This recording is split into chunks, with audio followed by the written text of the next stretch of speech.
Artist Denise Ruiz strolls the aisle of the family thrift store in Logan Square on Chicago's northwest side. She and her daughter Minaya are experts at finding beauty in the items others have tossed aside. My business is Madre de Perla Designs, and basically it's an upcycling business. I take mostly vintage and recycled materials, and I just revamp them and upcycle them and repurpose them and just create a new piece.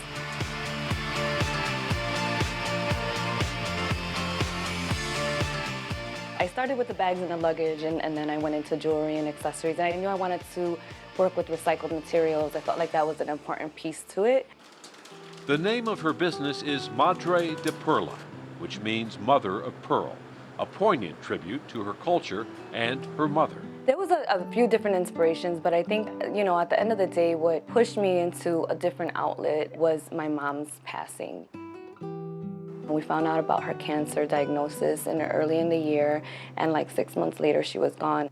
I was just unraveled by it, and just felt really stuck and silenced in grief. Creating those first pieces, I was just crying, and it was so meditative and so healing for me. So that was my way to reconnect with her on a spiritual level. Ruiz's art was born from her earliest childhood experiences. I grew up, thrifting with my father. I grew up going to, yard sales with my mother. So this has just been part of my life. I just fell in love with it. I fell in love with the medium. I fell in love with the find, the search, thrifting. It was definitely not, like the posh thing to do back when I was younger. If anything, people, made fun of you. But Ruiz feels no shame.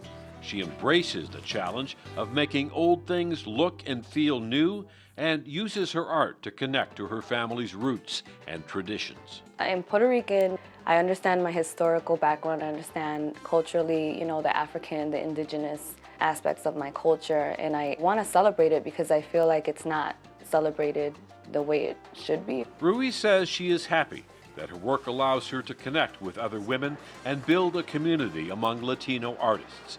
But her true joy comes from building a legacy of family, artistry, and simple living for her children. My son's in college. My daughter's 11. She's kind of my right-hand girl, so she helps me tremendously. It has become an intergenerational thing for sure. I started doing this as a way to kind of reconnect with my mom, and then she and I now have connected in this art form. I think the legacy is going to be the tradition, not only of just like connecting with our mothers, but connecting with our culture and connecting with ourselves. I'm hoping that the legacy that I will teach her is to create from what you have, that you have everything you need around you and you can work with that, and whatever you don't need, you can get, but you don't have to overconsume to make something beautiful, to create something beautiful, and to give back, something beautiful in this world.